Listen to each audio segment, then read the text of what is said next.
So, ladies and gentlemen, I want to thank you very much for joining us this afternoon. It is an apposite topic, because I hadn't realised when we set to the topic that Rishi Sunak, the Chancellor, was going to announce the budget earlier today.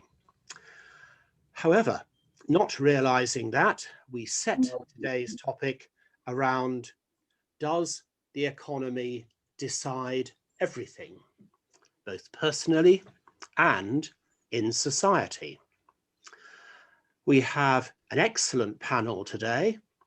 Nick Hixson, could I ask you to introduce yourself, because there may well be people on board who haven't been part of these forums before, and say, if you would, a beginning word, a kicking off word about what you think about: does the economy decide everything? Well, hello again, everybody. I'm Nick. I am a chartered accountant in private practice, where I have been lurking there for now 40 years, can't pass the 1st of March this year, drat it. And it feels like it sometimes. We work mainly for small and medium-sized enterprises around the country, mainly here. My other work is in moderating the blog for the Global Peter Drucker Forum, which is the premier management forum equivalent to the World Economic Forum. And in that context, I get to talk to and interact with some of the best management thinkers on management leadership around the world, some of whom I know well enough now to be able to pick up a phone and just say, what do you think about this, guys? So I blog quite a lot, and I'm interested in some of the more macro stuff, as well as bringing it down to a more micro level as to what stuff that the world is thinking that my SME clients can actually do something with. Does the economy decide? Well, I hope not. I suspect it decides rather more than we would all like. And the years from, I don't know, let's say in my working life, that's actually got stronger rather than weaker. I am not naturally leaning towards the left politically, but I do see a huge amount of damage that's been done by governments, not just in this country, but around the world, being so incredibly broad brush in their political persuasions and manners in which they do something, and they bring very little down to a human level. Now, they cannot do with every tiny little thing. Rishi Sunak has been criticised this afternoon for having nothing in the budget about social care, for example. But he has done a lot. Some of it may well turn out to be good. We'll see. How we can change things so that we have a more human view. I think fundamentally one of the government issues where they have got very economy-based thinking is that they have tried to follow big business practices, which have been driven by my bête noire, which is shareholder value.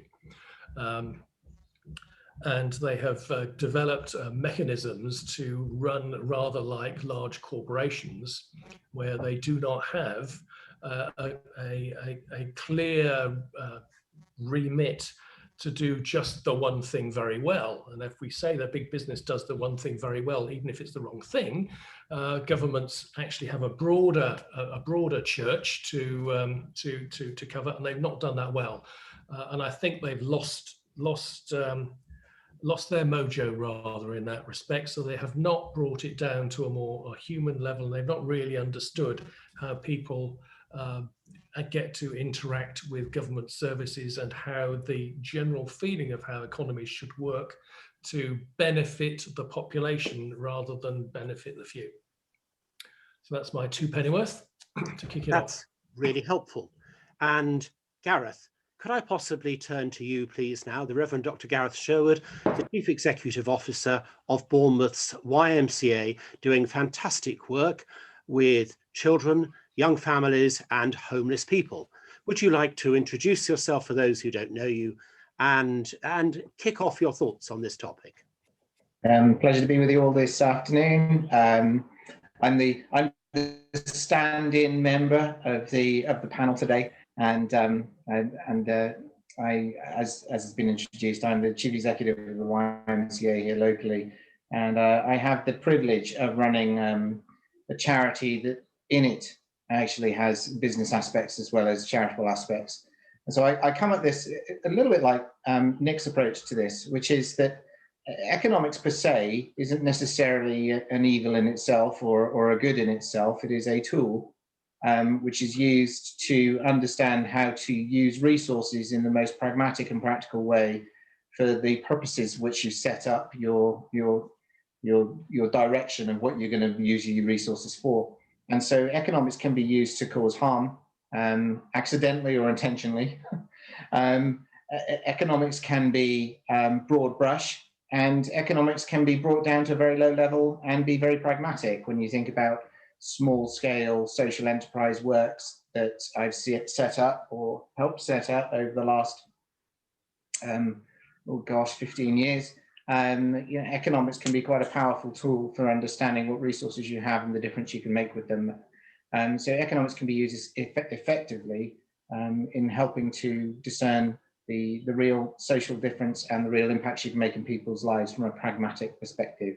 And I think that's where I would look at this and say, does economics itself decide? And I sit with Nick. Good grief, I hope not. It does seem to decide far too much sometimes. And I think that's where those that are in the position of setting budgets, setting the allocation of resources, need to be fully engaged with the understanding of the impact that's going to make and fully informed with the right purposes they set out in the beginning. And I think where economics starts to go wrong is where it becomes serving of one at the exclusion of another intentionally or by ignorance. And I think both of those are where the ethical use of economics breaks down.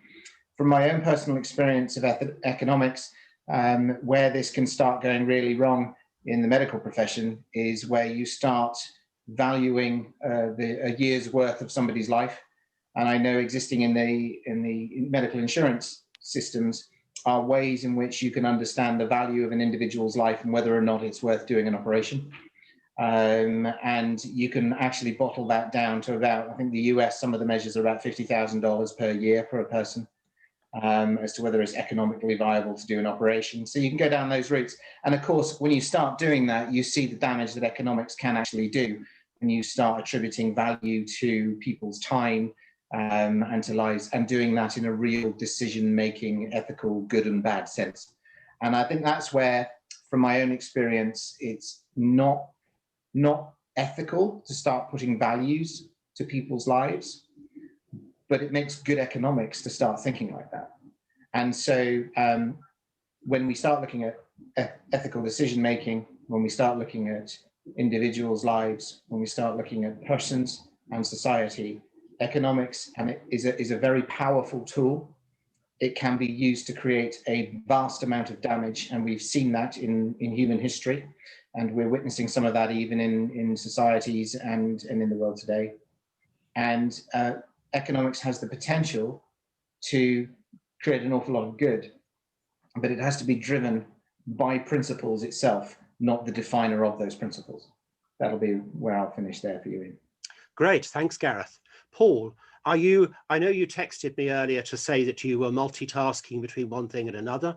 Are you in a position to give your introduction now, or would you like me to give mine?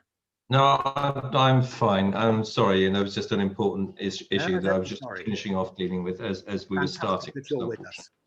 Would you like to just introduce yourself, Paul, and give your take, for starters, on this issue? Yeah, absolutely. Now, I'm a businessman. I run a digital marketing company. I employ 25 people. It has been as large as 52 people, my company. But what happens is that people very often assume that makes me a conservative. Actually, I have no political alignment whatsoever in that respect. I voted for all four of the major parties, and I'm happy to say I voted Green at the last election, because actually I could not bring myself to vote for any of the other candidates, and at least the Green Party was doing something about the terrible state of the planet. So and actually had some very sensible economic ideas as well. But so please don't think I'm the capitalist in the room, because I happen to be a businessman. I have been the president of the Dorset Chamber of Commerce and Industry and things. So I'm a fairly well-known businessman in our local community. But it doesn't make me one thing or the other. I think that the economy shouldn't decide everything. I think what happens is we are the skippers of our own ships, and the economy is the wind, the tide, the weather, sometimes the storms that we have to sail our ships through. It saddens me deeply that what's happening in capitalist countries. I'm not a communist, as I said earlier. I just, I understand the fundamentals of economics, but we have a wedge that's being driven through society that, too much wealth is held by too few individuals. That's clearly the case when 99% of the 1% is, 99% of wealth is held by 1%. And when you look at the 1%, that same thing repeats. 99% is held by the 1% of the 1%. This can't possibly be right. And, something has to happen. I don't claim to have the answers to this, but when we live in a world where chief executives can often pay themselves multiples of thousands or many hundreds of what they're paying their employees and bonuses and things like that, this too cannot be right. And it's just, it saddens me. So the wedge that is being driven through society surely has to be stopped. How far do we let this go? That we've got to 99.1% people, what are we going to do to change things is certainly something which I am concerned about. And I think that the redistribution of wealth in our society has to be a priority. That's really helpful. Thank you, Paul. Now, I came on board this afternoon, although I was expecting that somebody else might chair, it's not a problem. I was expecting to be a panelist. And so impressed was I last week by my colleague, the Reverend Ruth Wells, who responded with a poem. Now, I'm not in any way as creative and clever as she is to write my own poem, but I've brought a few poems of some other people as the beginnings of my response to our topic, does the economy decide everything? I don't know if you know R.S. Thomas's poem, The Bright Field. So as part of my response, if I may, I'm going to read it to you. R.S. Thomas writes, I have seen the sun break through to illuminate a small field for a while, and gone my way, and forgotten it. But that was the pearl of great price, the one field that had the treasure in it. I realize now that I must give all that I have to possess it. Life is not hurrying on to a receding future, nor hankering after an imagined past. It is the turning aside, like Moses, to the miracle of the lit bush, to a brightness that seemed as transitory as your youth once, but is the eternity that awaits you. So you will gather that I'm focusing on the miracle of the lit bush, something that lights you up as an individual, something that can light us up as a community. Let me explain where I'm coming from. So for most of my life, I've been either a parish priest, and therefore I believe as a Church of England parish priest that all humanity is made in the image and likeness of God, and all people are sacred, and that it's a fundamental part of our human destiny that we should work together for the thriving of each other person and for the common good of society. I've also been a teacher for most of my life and taught English and drama, hence the poetry, as well as religious studies. And as a teacher, I believe that the fulfilling, the bringing out of the potential of each person, each child in the schools in which I've worked in, or each person of any age, is what that person's life is for.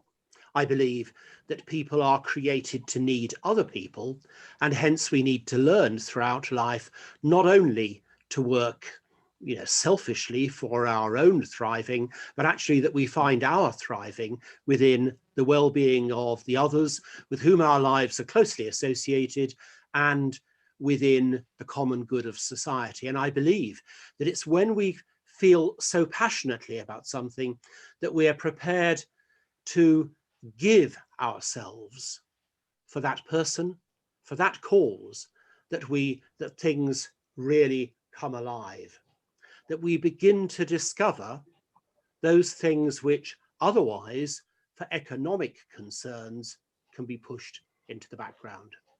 When I was in teaching, and I was a director of education for the church in Herefordshire for a while, where we had 86 primary schools that we shared with the state and 2 secondary schools, you could always tell if the economy, I mean, of course, it's important to have enough money.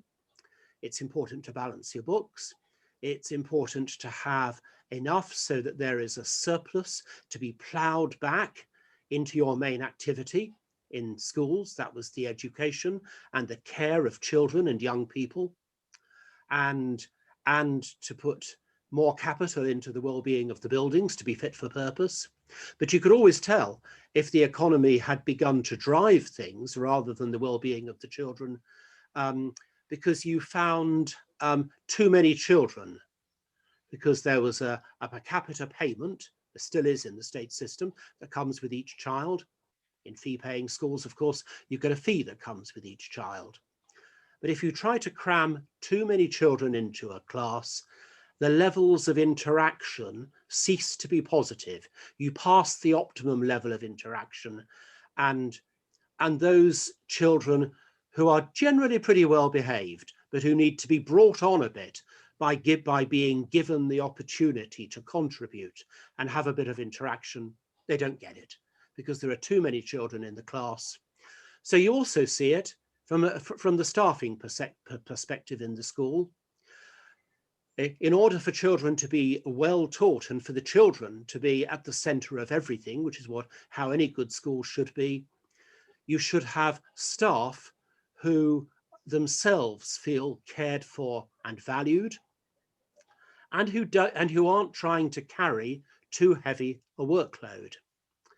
So whenever you look into what a school is about, and I inspected schools at one stage, and you see that too many staff are carrying too many responsibilities, that's a surefire sign that the management of the school is valuing the finances more than they're valuing their staff and more than they're valuing the children. It's interaction between people that brings out the best quality from my perspective.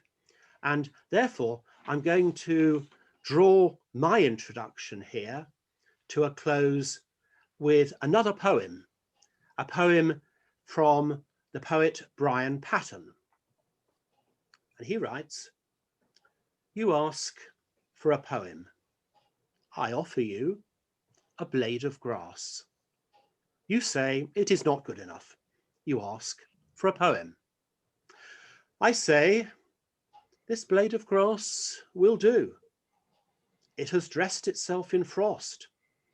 It is more immediate than any image of my making. You say it is not a poem. It is a blade of grass, and grass is not quite good enough. I offer you a blade of grass. You are indignant. You say it is too easy to offer grass. It is absurd. Anyone can offer a blade of grass. You ask for a poem. And so I write you a tragedy about how a blade of grass becomes more and more difficult to offer, and about how, As you grow older, a blade of grass becomes more difficult to accept.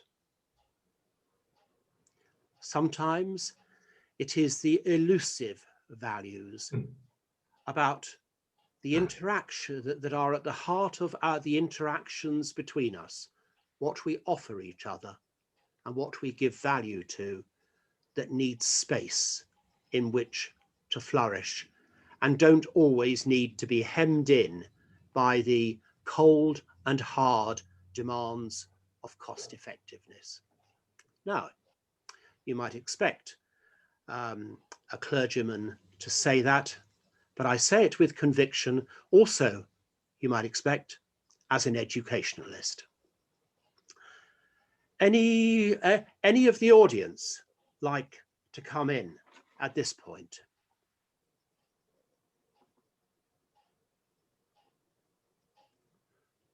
Yes, Sue. Start off, seeing as nobody else is coming in. Going through this, I mean, how do you regard, how do you measure wealth? You know, this is the thing. It seems today that unless you've got a new laptop, the latest phone, this, that, and the other, you're not regarded as wealthy. You know, you take the kids. If the kid hasn't got the latest trainer, Nike trainer or whichever one it is, he's ridiculed by his or her friends. And haven't we got in the world today, haven't we got all our values wrong? You know, whereas, I mean, when I was younger, if we had a meal on the table and a roof over our heads and a job to go to, we were quite content. You know, felt that we were offering our services and we were living quite happily. Could go to the dance hall on a Friday or Saturday, could go to the cinema. That was life.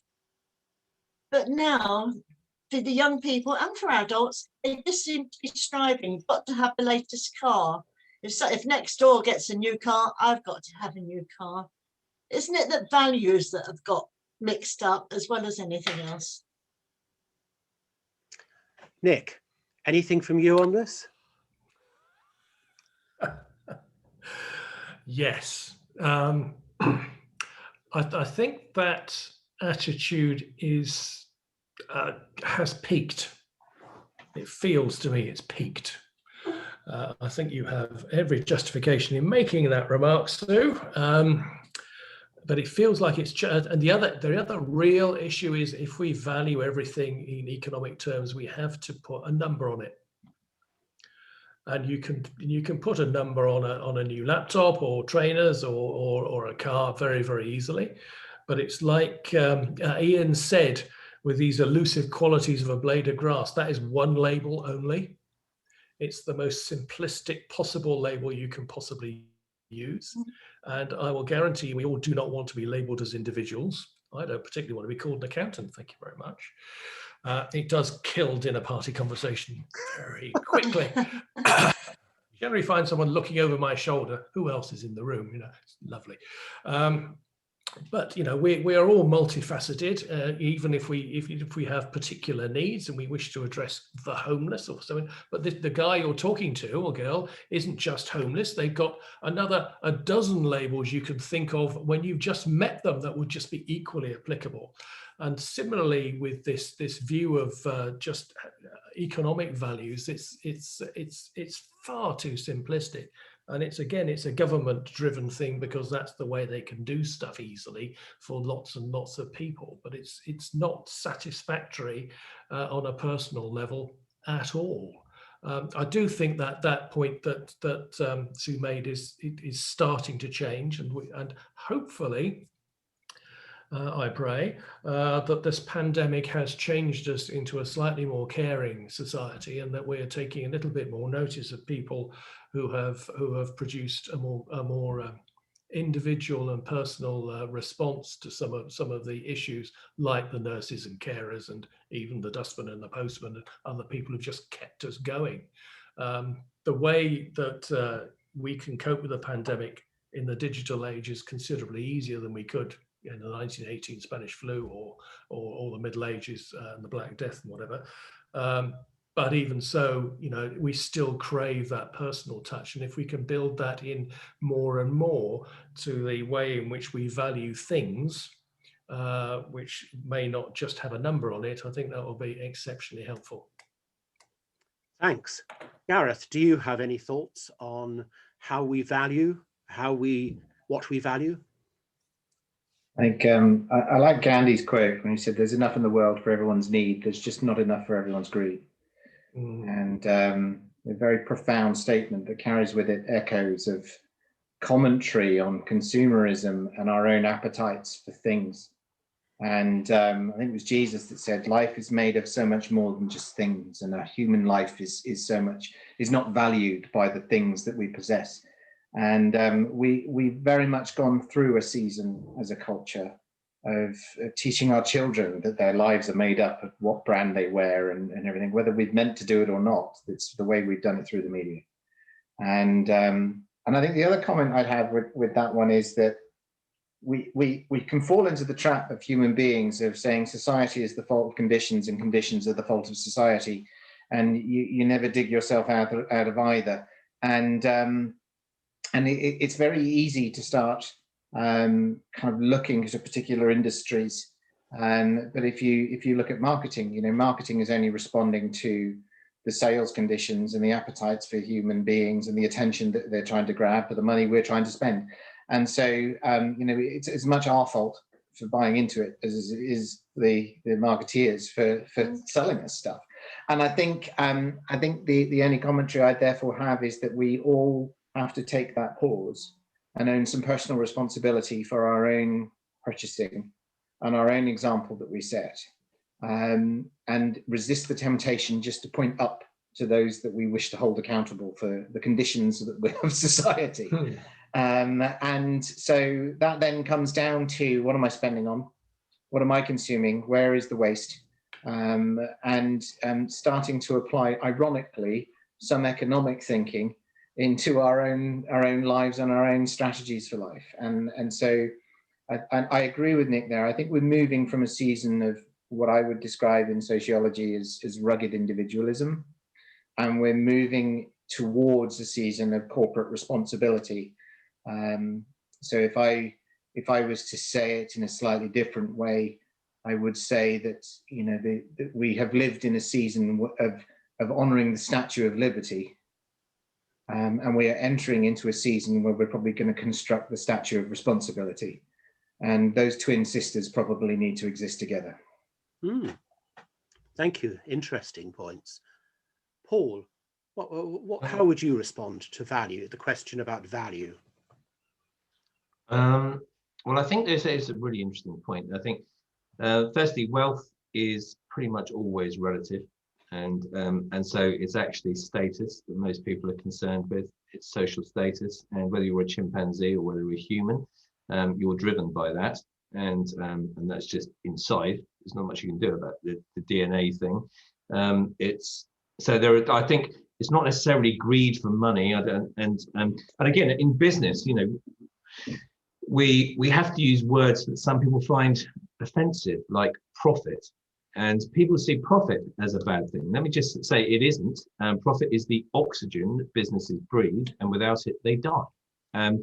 But what we choose to do with our profits will determine. So I completely agree with both Nick and Gareth, in as much as people want to buy from businesses that have a social conscience. And I think that, you know, when you see adverts for coffee companies who are differentiating themselves by pulling people out of poverty and out of gangs in Colombia and things like that, what they're doing is absolutely, they're creating a story. They'd better check out as well, because if you create a story that doesn't check out, the internet's really good at exposing really quickly. So I absolutely am an optimist in that respect. I believe businesses need to be driven by a sense of purpose. They need to know exactly how they're impacting the world. I think that we choose what we do with our profits. At Integrate, for example, we have a 30-30-30-10 split, which is 30% of the profits do go to the shareholders, to reward those people who actually put their houses on the line to start it, and that's not unreasonable. 30% of them will go back to the people that helped create them, so that the profit goes back to the people that did the work, and 30% of them will be reinvested in the business, and 10% will go to good causes. So we have to not make profit a bad thing. It is, we're all interdependent beings, and we move through this life cycle of being dependent on our parents, becoming independent, and hopefully finding success by becoming interdependent. And we need to recognize that. And success, for example, for one business in Dorset is a success for all businesses in Dorset, because we're all part of the same ecosystem. So I think we just need to be mature and grown up about that. But there was one point. I had this tremendous honour of being, to say, the president of Dorset Chamber. I don't go on about it because it makes it sound like I'm fixated about it. But it was one of those things where I went out for a curry with a group of business people, and one of the business people around the table said, "I don't know why they made you the president, Paul. You're not that successful." I went, okay. And what he was really saying was, I have a Lamborghini, a Ferrari, and a massive house in Camford Cliffs, and you just live down by the park in Poole, don't you? But the thing is, that guy had 2 broken marriages and 6 estranged children, and I'm still with the girl I was with when I was 17, and a family that is very cohesive, and we all adore each other. So what success looks like is a very personal perspective, isn't it? And if what you do is you use wealth as a scorecard for success, you're deluded. And I think that would be my point on the whole thing. That's really helpful, thank you. When I was inspecting schools some years ago, and I inspected 40-odd schools before I became Director of Education, the data about the well-being of the school would always come in long before the inspection, and you wade your way through it. And it's quite clear that the school has to be not just balancing its books, but making a sufficient surplus to be able to add value.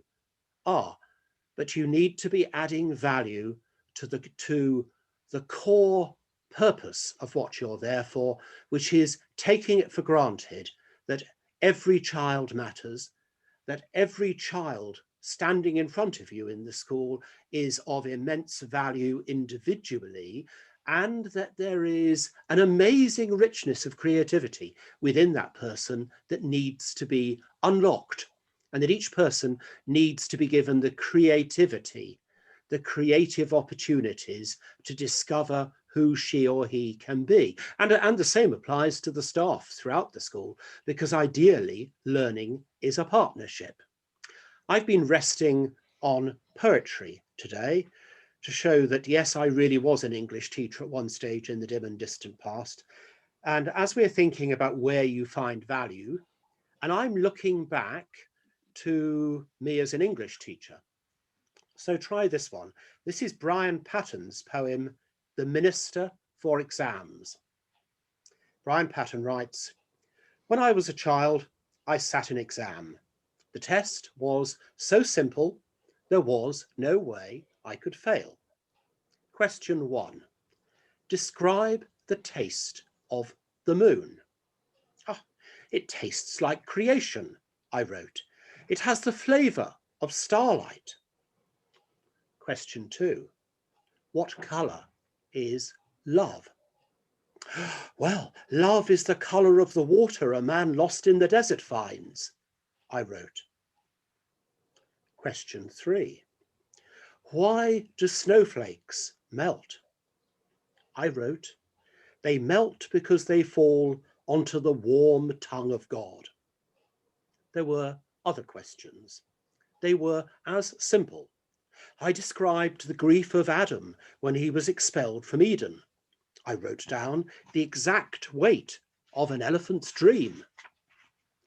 Yet today, many years later, for my living, I sweep the streets or clean out the toilets of the fat hotels. Why? Because I constantly failed my exams. Why? Well, let me set a test. How large is a child's imagination? Question 2. How shallow is the soul of the Minister for Exams? I'm not getting at any particular minister for exams, you understand. I'm just saying that when the poet Adrian Plass some years ago wrote, "Just give me a chance for my spirits to dance," that sums up for me the value of each child, each person. Each person needs the chance for their spirits to dance. And that, to me, is the value towards which our economic resources should be geared. They are a means. They're a hugely important means, and we don't get far without them, but they are a means to an end. Anyone else want to come back on any of these things? I'm deliberately giving a slightly left of field take on it, but actually, I hope you gather this genuinely is my take on it, both as a Church of England clergyman and as somebody who's been a teacher, a schools inspector and educationalist for most of my life. Anyone from the audience or any panelists want to come back on these things? Suzanne. Suzanne. Yes. Oh, yes. Can I add something, please? Yes, it seems to me that a lot of the problems about chasing wealth today, I'm not sure if they started, but perhaps accelerated in the 1980s, I think it was, when council houses were sold and people were encouraged to buy their own property. And ever since then, probably from before then, governments were always encouraging businesses to manufacture more and sell more. And sorry, Paul, the advertisers kind of added fuel to that, because they're always encouraging and trying to persuade people to keep on buying more and more things, not out of necessity, but just kind of putting ideas to them and pushing them and making them buy more than was really necessary. And I think that's kind of made the whole of society chasing wealth more than some of the marvelous things that Reverend Ian Terry just told us about, which is more to do with personal nature and personal feelings for other people. So that's all I can add to that.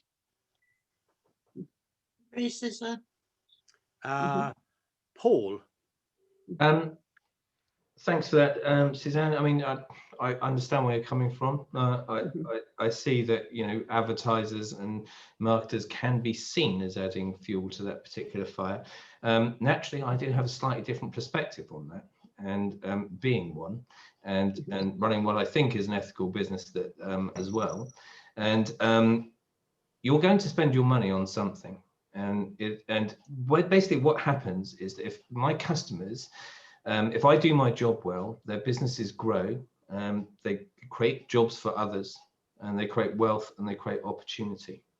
And so I just want to respond on behalf of all marketers and advertisers. You know, our job is to help businesses grow, and you know, if we do our job best in this area, for example, we create wealth and opportunity for people in Dorset.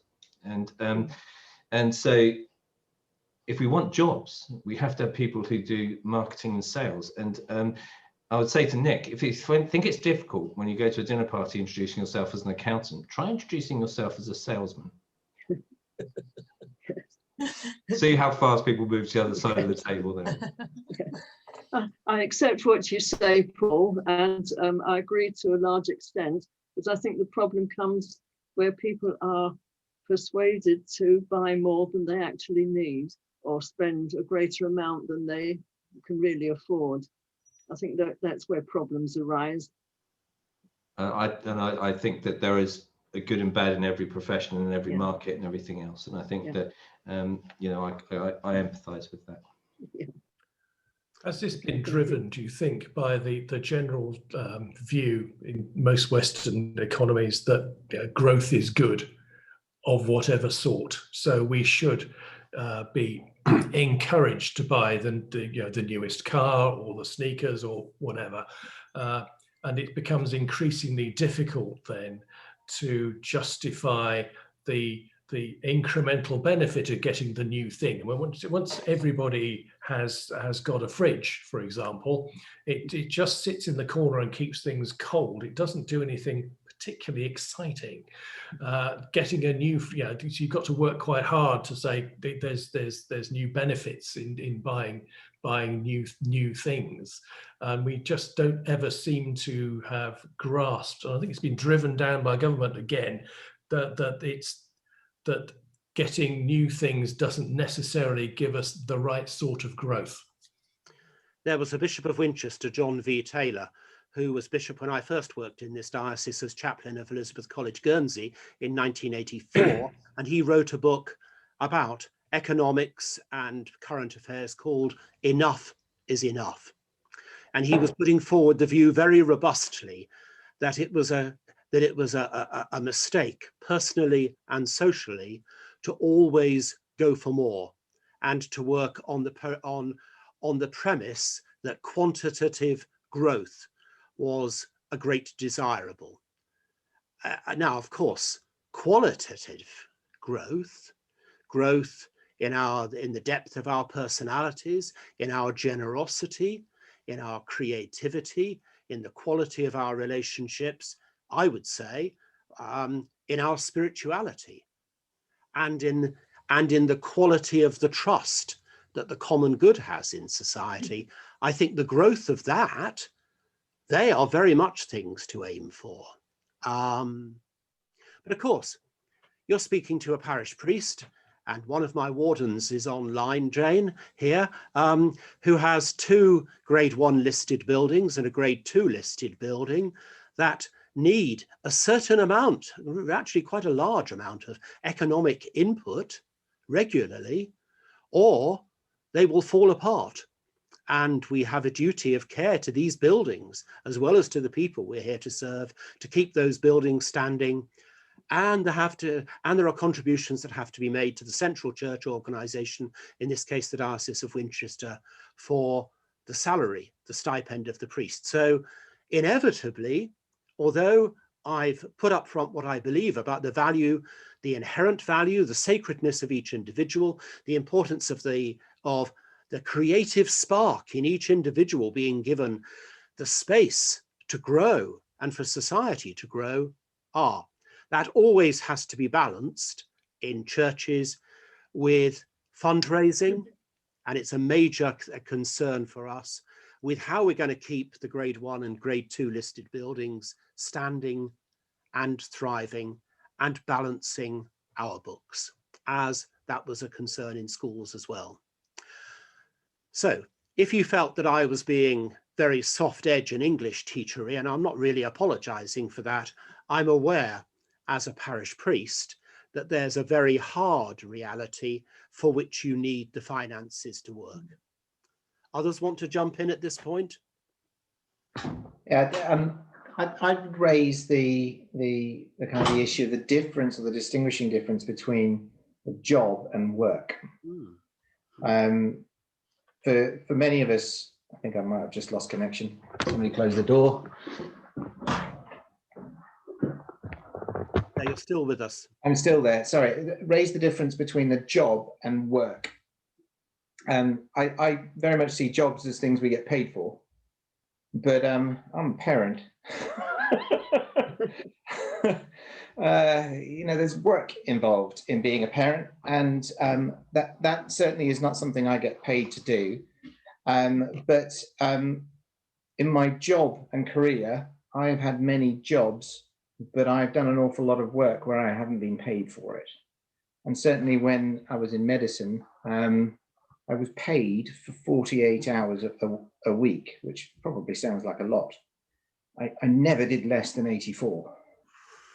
And none of that was declared overtime. As a junior doctor, hourly rates, I was the lowest paid person in the hospital, under the porters and the caterers and the cleaners. As a minister, I went from working in medicine, 70,000 a year, and I took 19,000 a year in the first year I did in ministry. And yet, in that time, I think I've just lost connection again. No, you're with us. No, I'm back. In that time, there were 2 young people who I stopped from killing themselves. Literally, one of them, I walked off the bridge. So you look at jobs, and if we think as a culture in terms of jobs and what can I get paid for, that is one way of living together and doing an economy. But if we look at the world that we live in and think of what work needs to be done, and we start with that premise, then it would change the way that we approach our neighborhoods, our responsibility to the planet and the lives that we live. And often in business calls, and I don't know if Paul's ever heard me say it, I will happily turn around to a business person and say, is there anything I can do to help you? And never do I want anything in return. I'm not asking for money. I'm not asking for, but sometime down the line, you might donate to the YMCA.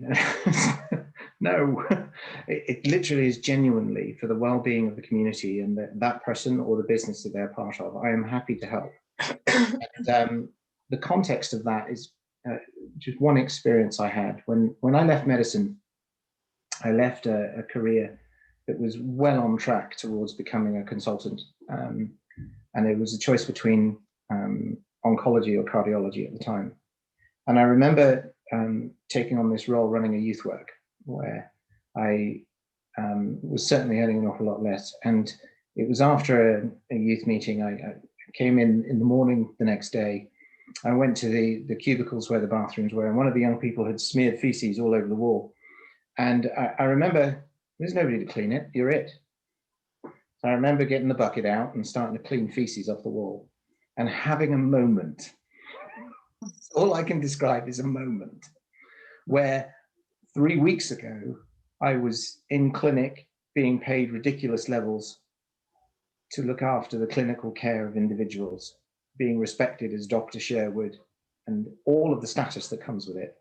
And here I am now cleaning poo off a wall and nobody cares. And there's a great phrase which I love, which is, it's amazing what you can accomplish if you don't care who gets the credit. And I think if we're going to change our economics and we're going to change our thinking, we need to stop thinking about jobs and start thinking about work. Because frankly, the joblessness rate may be going up in this country, and we might hit, was it Rishi said 6.8% or something, but there's so much work to do. Yeah. There's so much work to do. We are into the final 5 or 6 minutes now. If there's anybody in the audience who'd like to make a very quick comment or to ask a question, which I'm going to ask colleagues to give brief answers to, we're still up for that. Before I ask my 3 colleagues if they would like to sum up where the things that they think we've covered today. Anybody from the audience for a quickie, as it were? Quick question.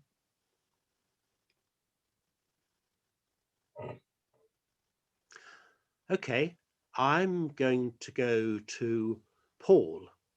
May I ask you, Paul, I mean, the time feels as though it's gone ever so quickly because we've kept running. And we're very grateful to you for being part of this, as to all of the panelists. Could you sum up from your perspective, in a nutshell, what do you think we've touched on that's been of particular value to you today? I think there's a few things. I'd say firstly, as consumers, we make decisions that we need to be really cognizant of. And Nick just talked about fridges, and I'll say fridges used to last 15 years. They now last 3 years, it seems, as do Hoovers, which used to be made of metal and now are made of plastic, and so they're disposable. So there's no such thing as a Hoover repairman. We need to make our consumer buying decisions responsibly if we can afford to. I think growth is the natural state of healthy things, right? But not all returns on investment are fiscal. So you mentioned being a parent, Gareth, and I think that the greatest return on investment you get is through parenting. And I think that if anybody who's a grandparent will probably say that trumps parenting. But there you go. Great, thank you, Paul. Nick, would you like to jump in there and sum up for us? I think I'll sum up, if I could, with a hope, which I think there is a general change in attitude pendulum swing, quite long swings, which we don't notice necessarily too much through our short lifetimes. But I think this one is swinging, and it's gone from the super capitalist growth is good to a more caring solution. It's nowhere near where it ought to be, but I think it's on its way. And I think the pandemic has given us a little bit of a leg up in that respect. And I just hope that has accelerated the swing a little bit further to the other side. Really grateful. Thank you, Nick, very much indeed, and for being with us today. Gareth, your final few words, if you will. Yeah, pretty much summarised it earlier, but I think the challenge is at the moment transitioning, and as Nick has said, COVID has helped force certain decisions and certainly sped up the speed of it. But the transitioning from where we are to where we need to be is going to be a road paved with sacrifice, and we have to be willing to let go of some of the things that we thought were important and actually weren't, in order to kind of live with less and within our means at the same time as to give more to the people around us. But it's been an encouraging time sitting here, and if I can be at all complimentary, I know Paul very well, and as marketing people go, I know a very few who I admire more than Paul. So thank you. Thank you very much indeed. Well, now these issues, we're going to come out from another direction next week. We're going to look at prioritizing medical treatment with limited resources. And we've particularly been speaking about the value that we put on those limited resources. And you've heard me push the value of each individual, but at the same time, how you don't get very far at all. Indeed, things go badly wrong if you don't value your resources, not least your financial resources. We're going to unpack that a bit by asking, do we all have a right to health care, and to what extent? Ladies and gentlemen, I'm really grateful to you for coming on board today, and I hope you will come on board again with your friends next week and join in the discussion, prioritizing medical treatment with limited resources, what criteria? Thank you, ladies and gentlemen. Have a good day, and I very much look forward to seeing you next week. Thank you. Thank you very much. Bye. Bye. Bye. Bye. Bye.